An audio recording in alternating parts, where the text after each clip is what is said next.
नमस्कार, मैं हूं विद्यासागर। स्वागत है आप सभी का दिल्ली लाइव में। तो देश की राजधानी दिल्ली में वैक्सीन की किल्लत बढ़ती जा रही है। दिल्ली के उप मुख्यमंत्री मनीष सिसोदिया ने बुधवार को प्रेस कॉन्फ्रेंस कर जानकारी दी है कि दिल्ली में कोवैक्सीन की सप्लाई बंद हो गई है। दिल्ली की स्थिति यह है कि अब करीब 100 सेंटर्स बंद करने की नौबत आ गई है।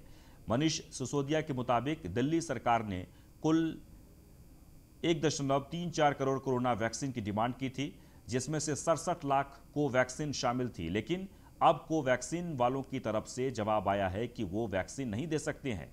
मनीष सिसोदिया ने आरोप लगाया कि कंपनी ने साफ कह दिया है कि वो केंद्र सरकार के हिसाब से ही वैक्सीन दे रही है, केंद्र ही वैक्सीन पर तय कर रही है। मनीष सिसोदिया ने कहा कि वैक्सीन का स्टॉक न होने की वजह से 100 से अधिक सेंटर्स बंद करने जा रहे हैं। दिल्ली के उप मुख्यमंत्री मनीष सिसोदिया ने कहा कि वैक्सीन उपलब्ध नहीं कराई तो तीसरी लहर में भी लोग मरते रहेंगे।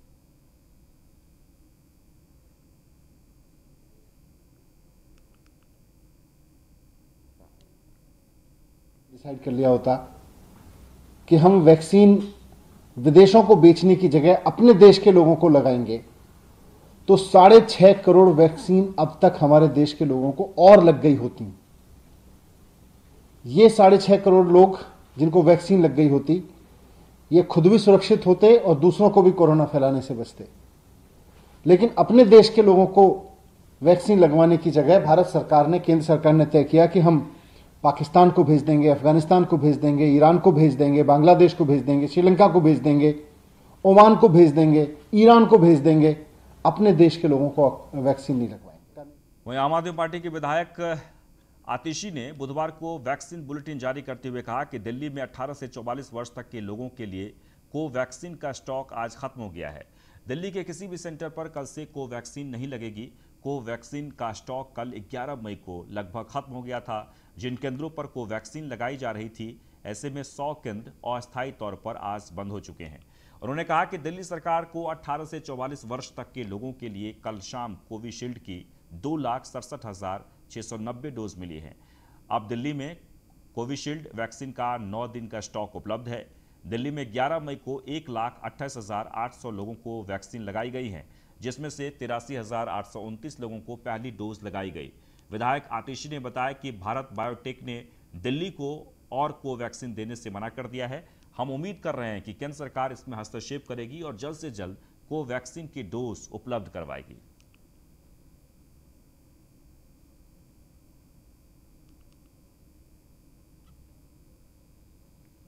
वह दिल्ली में 24 घंटे में कोरोना के 13,287 केस दिल्ली में सामने आए हैं। 24 घंटे के भीतर 300 लोगों की मौत हुई है। दिल्ली में 24 घंटे में 14,071 लोग ठीक भी हुए हैं।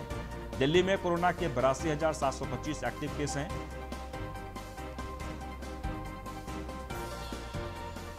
आपको बता दें कि 82,725 एक्टिव केस हैं दिल्ली में अभी कोरोना के। वहीं 20,310 लोगों की कोरोना से दिल्ली में अब तक मौत हो चुकी है।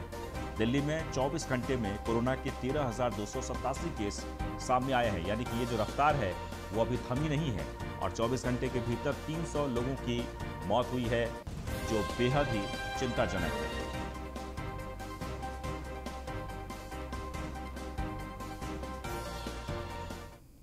दिल्ली के सीएम अरविंद केजरीवाल के निवास स्थान पर आज दिल्ली बीजेपी प्रदेश अध्यक्ष आदेश गुप्ता ने बीजेपी विधायकों के साथ धरना प्रदर्शन किया।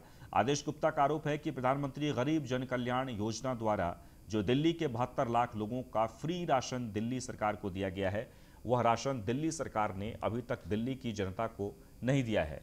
साथ ही बीजेपी ने दिल्ली सरकार पर आरोप लगाया है कि यह अपनी नाकामी छुपाने के लिए झूठे आरोप केंद्र सरकार पर लगा रही है। इस पूरे मामले को लेकर हमारे न्यूज़ 1 इंडिया के संवाददाता दीपक शर्मा ने बीजेपी के दिल्ली प्रदेश अध्यक्ष आदेश गुप्ता से खास बातचीत की। प्रधानमंत्री गरीब कल्याण योजना द्वारा जो 72 लाख लोगों को दिल्ली में राशन दिया जाना था, उसको लेकर दिल्ली सरकार ने फिलहाल रोक लगा दी है। और इसी को लेकर आज दिल्ली प्रदेश अध्यक्ष आदेश गुप्ता जी यहाँ सीएम निवास पे धरने पे बैठे हैं। उनसे बात करते हैं क्या पूरा मामला है। ये सर, क्या पूरा मामला है जो आज आप यहाँ धरने पे बैठे हैं? देखिए, हम लोग दिल्ली सरकार 72 लाख गरीबों का राशन जो मोदी जी ने इनको फ्री दिया है बांटने के लिए, उसको दिल्ली के मुख्यमंत्री साहब अभी तक बांट नहीं रहे हैं। गरीबों का राशन रख कर बैठे हैं। जो गरीब राशन के लिए दर दर भटक रहे हैं, उनको रोजी रोटी चली गई है, उनको रोजगार नहीं है, डेली कमाने खाने वाले लोगों को कहाँ से खाना मिलेगा, कहाँ से पेट भरेंगे वो। और दिल्ली सरकार मोदी जी के द्वारा दिया गया राशन, केंद्र सरकार के द्वारा दिया गया राशन जो इन्हें मुफ्त में बांटना है वो भी नहीं बांट पा रहे हैं। इतना निकम्मापन दिल्ली सरकार की ओर से। कारण क्या है उसका, किस वजह से जो है वो इस तरह के जो राशन है जो गरीबों को नहीं दे रहे हैं, क्यों उसको रोका जा रहा है, कोई वजह उसकी? कारण तो वही बताएंगे, हम तो मांग करने के लिए आए। 12 मई हो गई है, राशन बांटिए आप जो मोदी जी ने दिया है फ्री में। जो आम आदमी पार्टी सरकार है जो लगातार बीजेपी पे आरोप लगा रही है, कभी वैक्सीन को लेकर के वो भारत सरकार के द्वारा दूसरे देशों में भेज रहे हैं, यहाँ पे नहीं मंगा रहे हैं। देखिए, अपनी नाकामी छुपाने के लिए कुछ भी करते रहते हैं, ड्रामे करते रहते हैं। जब कोरोना के मसले पर मिसमैनेजमेंट में, ऑक्सीजन के मिसमैनेजमेंट में, नागरिक सुविधाओं को देने में विफल हो गए हैं, लोगों को बेड नहीं मिले, अस्पताल में दवाई नहीं मिली, घर पे इलाज नहीं मिला, दवाई नहीं मिली, ऑक्सीजन नहीं मिली, ऑक्सीजन और दवाइयों की कालाबाजारी उसको रोक नहीं पाई दिल्ली सरकार। जब इसमें सब में घिर गए तो उन्होंने वैक्सीन का एक नया बखेड़ा शुरू किया, जबकि असलियत ये है कि इन्होंने समय पर ऑर्डर नहीं किया कंपनियों को। जिस ऑर्डर की 26 अप्रैल की बात कर रहे हैं, कंपनी का लेटर मेरे पास है जिसमें भारत बायोटेक ने कहा हमें 7 मई को इनका पत्र प्राप्त हुआ। आप सोचिए, ये कह रहे हैं हमें 26 अप्रैल को दिया, 7 मई को पत्र प्राप्त हुआ। इतना बड़ा झूठ इन्होंने जनता के सामने रखा है। तो आप देख सकते हैं आदेश गुप्ता जी का साफ कहना है केजरीवाल सरकार जो है वो अपनी नाकामी छुपाने के लिए जो इस तरह के आरोप लगाती रहती है। और जो अभी तक राशन के जो ऑर्डर हुए हैं जो भारत सरकार द्वारा भेजा गया है प्रधानमंत्री द्वारा, वो राशन ये क्यों नहीं बांट रहे हैं दिल्ली में, गरीबों को तक ये राशन क्यों नहीं पहुंचा है अभी तक। इसको लेकर आज जो है आदेश गुप्ता जी कुछ विधायकों के साथ जो है यहाँ पर धरने पे सीएम निवास पर बैठे हुए हैं। Deepak Sharma, news 1 India. वह संस्कार आश्रम स्थित बालक एवं बालिकाओं के आश्रय स्थल में रह रहे बच्चों को दी जा रही सुविधाओं का जायजा लेने के बाबत समाज कल्याण मंत्री राजेंद्र पाल गौतम ने बुधवार को बाल गृह का औचक दौरा किया। इस दौरान उन्होंने बाल गृह के रसोई घर का निरीक्षण कर स्वच्छता और पोषक आहार की भी जांच की। जांच के बाद उन्होंने बताया कि बाल गृहों में बच्चों को अच्छी गुणवत्ता युक्त स्वास्थ्यवर्धक भोजन दिया जा रहा है। इस अवसर पर उन्होंने अधिकारियों को निर्देश दिए कि बच्चों को तय मानकों के अनुसार ही भोजन का वितरण होता रहे, साथ ही भोजन के पोषक तत्वों में किसी प्रकार की कोई कमी नहीं आने पाए। गौरतलब है कि लॉकडाउन के दौरान मंत्री राजेंद्र पाल गौतम अपने विभिन्न विभागों के वृद्धाश्रम, चाइल्ड केयर होम एवं अन्य सभी संस्थाओं का दौरा कर वहां दी जा रही सुविधाओं का निरीक्षण कर रहे हैं। बुधवार को उन्होंने संस्कार आश्रम परिसर स्थित दोनों बाल गृहों का औचक निरीक्षण किया। बालकों के संस्कार आश्रम में करीब 25 बच्चे रह रहे हैं, जबकि बालिकाओं के संस्कार आश्रम में करीब 42 बच्चियां रह रही हैं। तो आपको बता दें कि में आप देख सकते हैं कि बाल गृहों में बच्चों को अच्छी गुणवत्ता वाला खाना दिया जा रहा है, स्वास्थ्यवर्धक संतुलित आहार दिया जा रहा है। बच्चों मनोरंजन की सुविधाएं जैसे टीवी आदि भी उपलब्ध हैं और कोरोना के खतरे को देखते हुए उन्हें सभी चिकित्सा सुविधाएं भी उपलब्ध कराई जा रही हैं।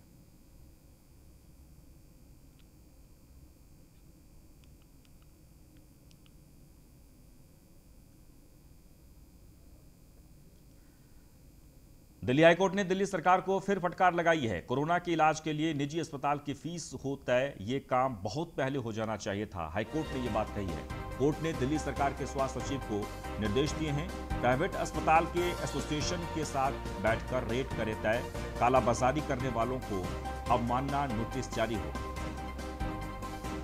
तो आपको बता दें कि निजी अस्पतालों को लेकर दिल्ली हाईकोर्ट ने दिल्ली सरकार को फटकार लगाते हुए कहा कि अभी तक ये तय क्यों नहीं हुआ, यानी कि एक निश्चित रेट तय हो जानी चाहिए, कालाबाजारी करने वालों को अवमानना नोटिस जारी हो।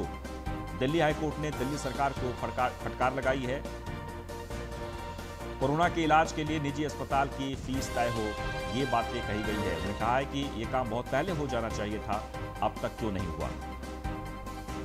तो कोर्ट ने दिल्ली सरकार के स्वास्थ्य सचिव को यह निर्देश दिए हैं कि प्राइवेट हॉस्पिटल के एसोसिएशन के साथ बैठकर रेट तय करें।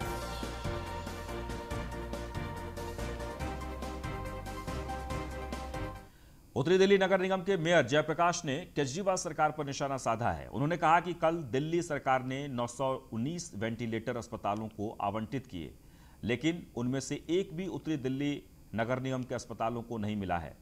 उत्तरी दिल्ली नगर निगम के 3 अस्पताल कोरोना मरीजों के उपचार में लगे हुए हैं और दिल्ली सरकार किसी भी तरह की सहायता नहीं कर रही है। जिस वक्त सभी को एक साथ मिलकर नागरिकों की भलाई के लिए कार्य करना चाहिए, वहां पर दिल्ली सरकार राजनीतिक द्वेष की भावना से कार्य कर रही है। उन्होंने कहा कि दिल्ली सरकार ने राजनीति की सभी हदें पार कर दी हैं। राजनीति की सारी हदें पार कर दी हैं। कल दिल्ली सरकार ने 919 वेंटिलेटर अपने अस्पतालों को आवंटित किए। मैं दिल्ली सरकार से पूछना चाहता हूं, जिस समय दिल्ली सरकार अपने बेड घटा रही थी, उस समय नगर निगम अपने 3 अस्पतालों को कोविड डेडिकेटेड घोषित करके बेड बढ़ा रही थी। तो इन 3 अस्पतालों में ही मरीज दाखिल हैं, उनको भी वेंटिलेटर की जरूरत है। तो दिल्ली के माननीय मुख्यमंत्री जी, हमारे अस्पतालों के लिए भी वेंटिलेटर कब उपलब्ध कराओगे? हम आपको चिट्ठी लिख रहे हैं, हम आपको मेल डाल रहे हैं, हम आपको बिना फ़ोन कर रहे हैं, किसी प्रकार का कोई जवाब नहीं है। मेरा आपसे हाथ जोड़ के निवेदन है, कृपा करके नगर निगमों पर अपनी कृपा बरसाएं और हमारे को वेंटिलेटर उपलब्ध कराएं और हमारा फंड रिलीज करें। सरकार ने वह उत्तरी दिल्ली नगर निगम के मेयर जयप्रकाश ने अंतर्राष्ट्रीय नर्स दिवस के मौके पर तिमारपुर स्थित बालक राम अस्पताल में नर्सों को सम्मानित किया। इस मौके पर मेयर ने कहा कि कोरोना काल में नर्स अपनी जान को खतरे में डालकर अग्रिम मोर्चों पर दूसरों की जान बचा रही हैं। नर्स स्वास्थ्य प्रणाली और समुदाय के बीच का पुल है, जो सदैव दूसरों के सेवा में तत्पर रहती हैं। जयप्रकाश ने कहा कि उत्तरी दिल्ली नगर निगम की नर्स कोरोना वॉरियर्स हैं, जो दिन रात मरीजों की सेवा में लगी हुई हैं। संपूर्ण विश्व इस बात से इनकार नहीं कर सकता कि नर्सिंग आज की स्वास्थ्य प्रणाली की रीढ़ की हड्डी है। जहां डॉक्टर हमारी स्वास्थ्य प्रणाली में केंद्र की भूमिका में रहे हैं, वहीं नर्सों ने इस महामारी में कंधे से कंधा मिलाकर हमारी स्वास्थ्य सेवाओं में अतुलनीय योगदान दिया है। इसके साथ ही जयप्रकाश ने बालक राम अस्पताल में कोविड टीकाकरण केंद्र का निरीक्षण कर स्थिति का जायजा लिया।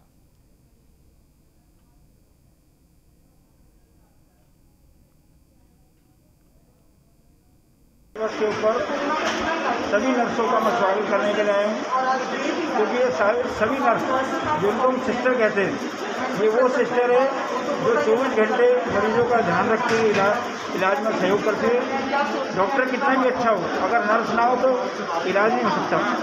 आज नर्स दिवस है, इन सबको बहुत बहुत बधाई, शुभकामनाएं। इस कोविड काल में किस प्रकार से अपनी जान को हथेली पे लेकर के ये लोग काम कर रहे हैं, मैं इनको बधाई देना चाहता हूँ। ऐसे मिलजुल करके हमें इस कोरोना संकट से देश को निकालना। दिल्ली के शाहबाद डेयरी थाना पुलिस ने एक नाइजीरियन महिला को गिरफ्तार किया है। यह महिला रेमडेसिविर इंजेक्शन के नाम पर ऑनलाइन ठगी करती थी। शाहबाद डेयरी थाना पुलिस को शिकायत मिली थी, जिसके बाद पुलिस ने आउटर नॉर्थ डिस्ट्रिक्ट के डीसीपी राजीव रंजन के आदेश के बाद एसीपी मनीष लाडला के नेतृत्व में एक टीम का गठन किया और मोबाइल की कॉल डिटेल की मदद से इस महिला को दिल्ली के खानपुर इलाके से गिरफ्तार कर लिया। आरोपी महिला एमेका अपने बॉयफ्रेंड के साथ काम कर रही थी और महिला ने सोशल मीडिया पर ग्लोबल सप्लायर्स के नाम से ऐड डाला हुआ था। फिलहाल पुलिस इनके साथियों की तलाश कर रही है। डेयरी पुलिस ने एक नाइजीरियन महिला को गिरफ्तार किया है, जो कि ऑनलाइन रेमडेसिविर इंजेक्शन के नाम पर लोगों से ठगी कर रही थी। एसएचओ शाहबाद डेयरी को एक शिकायत मिली थी, जिसमें एक महिला रेमडेसिविर इंजेक्शन के नाम पर लोगों से ठगी कर रही है और इंजेक्शन भी नहीं दे रही है और उनसे पैसे उसने ऐड लिए, जिस पे एसएचओ ने एक सब इंस्पेक्टर प्रवीण कुमार के निर्देशन में एक टीम का गठन किया और इस पूरे केस का खुलासा करते हुए पुलिस ने एक नाइजीरियन महिला को गिरफ्तार किया है, जिसके कब्जे से पुलिस ने 85,000 रुपये और मोबाइल फ़ोन और बाकी काफ़ी सारे भारी मात्रा में एक सिम बरामद किया है। अभी नाइजीरियन महिला से पूछताछ में और भी खुलासे होने बाकी हैं, जबकि उसका एक साथी फरार है। मासिफ बॉबी, न्यूज़ 1 इंडिया के लिए। राजधानी दिल्ली में सभी अस्पताल ऑक्सीजन की किल्लत से जूझ रहे हैं। अस्पतालों में एक एक दिन में कई मरीजों की मौत हो रही है। रिफिलिंग सेंटरों पर लंबी कतारें लग रही हैं। कोरोना मरीज पल पल ऑक्सीजन के लिए तड़प रहे हैं। ऐसे में ब्रह्मपुरी में रहने वाले एक मुस्लिम परिवार के बच्चों ने ईद की ईदी दान करने का फैसला किया है। उन्होंने नारा दिया है कि ईदी करेंगे दान, मरीजों की बचाएंगे जान। ईदी की इस राशि को सिलमपुर एसडीएम अजय अरोड़ा को सौंपा जाएगा। एसडीएम इस राशि से नंद नगरी बस डिपो में चल रहे रिफिलिंग सेंटर में जरूरतमंद लोगों को ऑक्सीजन भरवा कर देंगे। इस साल हम अपनी ईदी डोनेट कर रहे हैं मरीजों के लिए जान बचाने के लिए ऑक्सीजन आएगा।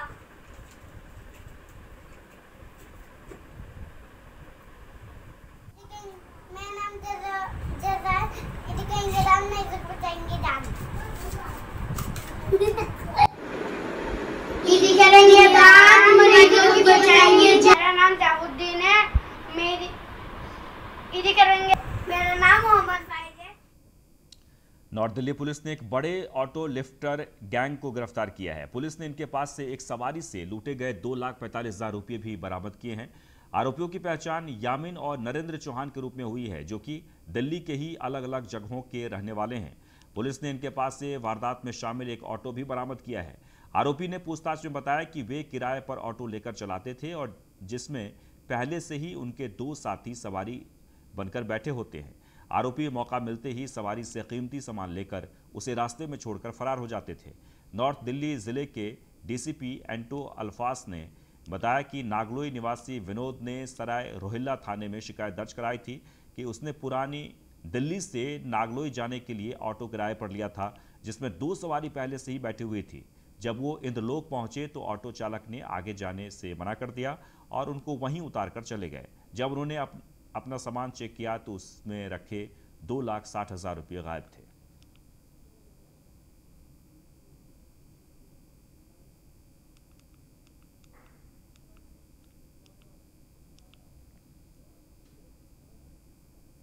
आगे बढ़ते राजधानी दिल्ली के करोलबाग थाना पुलिस ने 3 ठगों को गिरफ्तार किया है। पुलिस ने ठगों के पास से एक स्कूटी, एक बुलेट, लैपटॉप और कई सिम कार्ड भी बरामद किए हैं। सभी ठग बिहार के रहने वाले हैं। ये ठग पतंजलि चावल कंपनी, पेट्रोल पंप और अन्य नामी कंपनियों की डीलरशिप दिलाने के नाम पर लोगों से ठगी करते थे। इस ठगों के खिलाफ दिल्ली के कई थानों में मुकदमा भी दर्ज है। वहीं पुलिस ने 16 बैंक अकाउंट भी सीज किए हैं।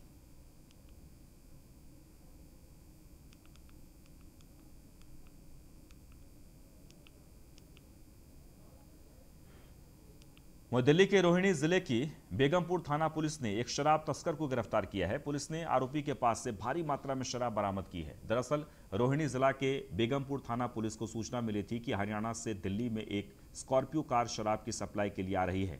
दिल्ली पुलिस को मिली जानकारी के अनुसार पुलिस टीम ने रोहिणी सेक्टर 37 में जाल बिछाया। पुलिस ने वहां से गुजर रहे एक वाहन को रोका, जिसकी तलाशी लेने पर उसमें से 45 कार्टून शराब बरामद की गई है। आरोपी पर पहले भी कई मुकदमे दर्ज हैं।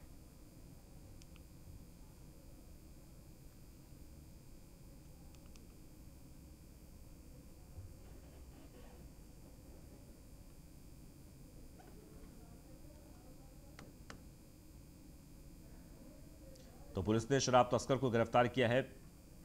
तस्कर से भारी मात्रा में शराब भी बरामद हुई है। पुलिस ने शराब तस्कर को फिलहाल गिरफ्तार कर उससे पूछताछ की जा रही है।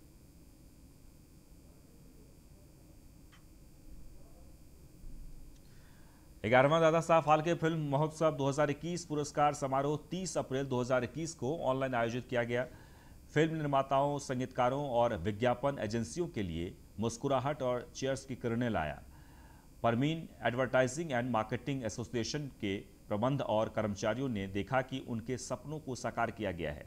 विज्ञापन फिल्म एक तुपके शहर की बात ने एम स्पेशल फेस्टिवल मेंशन अवार्ड जीता है। यह इस एजेंसी के लिए एक बड़ा सम्मान है जो 38 साल पुराना है और सरकार, पीएसयू, राजनीतिक और सामाजिक क्षेत्र के संचार में बहुत ही मजबूत है। विज्ञापन और विपणन एसोसिएट्स एक INS मान्यता प्राप्त विज्ञापन एजेंसी है जिसका मुख्यालय भारत भर में शाखा कार्यालयों के साथ मुंबई में भी है। इसकी ISO 9001 प्रमाणित कंपनी है और हर चरण में कार्यों की गुणवत्ता बनाए रखने के लिए कठोर प्रक्रियाओं का पालन भी करती है। मल्टीमीडिया श्रेणी के रूप में bureau of outreach and communication के साथ भी सहानुभूति है। दशकों से इस एजेंसी ने अपने कामों के लिए कई प्रशंसा अर्जित की है। अपने ग्राहकों के बीच इसकी गुणवत्ता के लिए जाना जाता है और कठिन समय सीमा के बावजूद कार्यों के समय पर निष्पादन के लिए जाना जाता है। इस एजेंसी के पास कई ब्रांडों के निर्माण का श्रेय भी है।